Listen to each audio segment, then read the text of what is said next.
Okay. ನಿಮ್ಮ ಮದುವೆ ಈ ಹಿಂದೂ ಸಂಪ್ರದಾಯದಂತೆ ಹಾಗೇನೆ ಕ್ರಿಶ್ಚಿಯನ್ ಸಂಪ್ರದಾಯದಂತೆ ನಡೀತು. ಸೊ ಈ ಕ್ರಿಶ್ಚಿಯನ್ ಸಂಪ್ರದಾಯದಂತೆ ಆದ್ಮೇಲೆ ಮತ್ತೆ ಹಿಂದೂ ಮನೆಗೆ ಹೋಗಿದ್ದಾದ್ಮೇಲೆ ಸೊ ರಂಗೋಲಿ ಎಲ್ಲ ಬಿಡೋದು ಅಂತದ್ದು ಎಲ್ಲ ಕಲ್ತಿದ್ದೀರಾ? ಹಾ ಅಂದ್ರೆ ನಮ್ಮ ಮನೇಲಿ ಒಬ್ಳು ಇದ್ದಾಳೆ ಹುಡುಗಿ, ಅವಳು ಮಾಡ್ತಾಳೆ ಜನರಲಿ. ಬಟ್ ಅವಳು ಇಲ್ಲ ಟೈಮಲ್ಲಿ ಒಂದೊಂದ್ಸರ್ತಿ ನಾನು ಹೋಗಿ ಹಾಕ್ತೀನಿ. ಅಂದ್ರೆ ಅವಳಿಂದಾನೇ ಕಲ್ತು ಸ್ವಲ್ಪ ಐ ಹ್ಯಾವ್ ಡನ್ ದಟ್. ಪೂಜೆ ಮಾಡ್ತೀನಿ, ಅದೆಲ್ಲ ಮಾಡ್ತೀನಿ ಇವಾಗ. ದೀಪ ಹಚ್ಚೋದು ಅದೆಲ್ಲ ಐ ಹ್ಯಾವ್ ಲರ್ನ್ಡ್.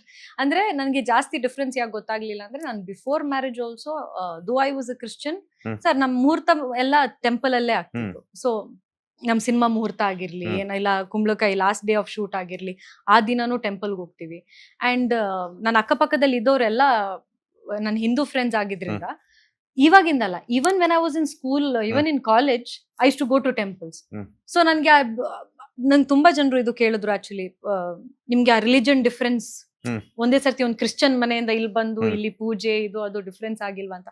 ಖಂಡಿತ ಆಗಿಲ್ಲ ನನಗೆ. ನಾನು ಮೊದ್ಲಿಂದ ಸಿನ್ಸ್, ಅವರು ಅಷ್ಟೇ, ಅವರು ಚರ್ಚ್ಗೆ ಹೋಗ್ತಾರೆ, ಅವ್ರ ಬರ್ಡೇ ದಿನ ಚರ್ಚ್ಗೆ ಹೋಗ್ತಾರೆ, ಟೆಂಪಲ್ಗೆ ಹೋಗ್ತಾರೆ. ಸೊ ಇಬ್ರಿಗೂ ಆ ಒಂದು ಏನ್ ಹೇಳ್ತಾರೆ, ಆ ರಿಲಿಜನ್ ಕ್ಲಾಶ್ ಅನ್ನೋದು ಆಗೇ ಇಲ್ಲ.